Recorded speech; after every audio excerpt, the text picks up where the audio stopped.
Not for God's mercy, I would have been in Abalis by now.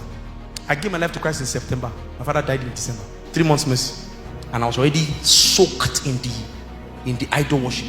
I was already a priest. I had swallowed stuff. They had taken me to Benin Republic. I had gone to bathe naked on a heap of cola nuts. I had swallowed stuff. There are things I couldn't. I was not. I had to swallow them with my tongue from the ground. My father had taken me through all that process. 3 months to his death. Jesus sneaked into my house. He used my father himself. My father was the one that bought the Bible.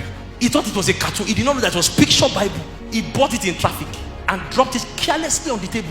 I just carelessly roamed into the living room. I was just going, wait a minute. I picked the book, sat down, first page, second page, third page. My father was going to die next 3 months. He got to the point where he was carrying cross. The whole living room became cold.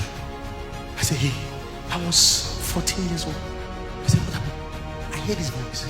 My son, I did this for you.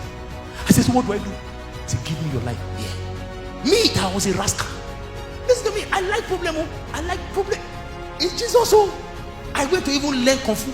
I was beating up people in the class. I was collecting people's stuff because I had charms in my waist. I'll just show you one charm like, hey, give me where.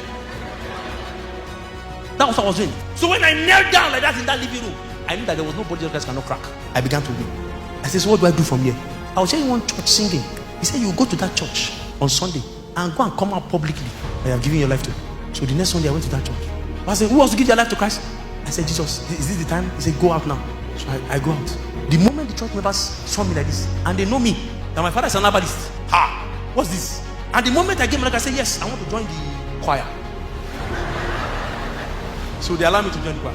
I now began to play the drums. The drum of shrine in the house of the Lord. Masquerade dance. The pastor quickly called the choir coordinator. He said, oh yeah, that guy. Which kind of drum is this? That's the only drum I know. Because I came from the shrine.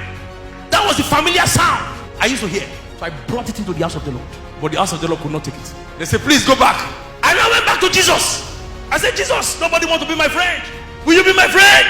He said, yes, Philip, I will be your friend. That was where I learned how to hear God clearly.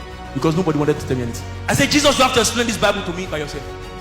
That is why I can hear God where I hear God. It was because nobody was willing to teach me anything.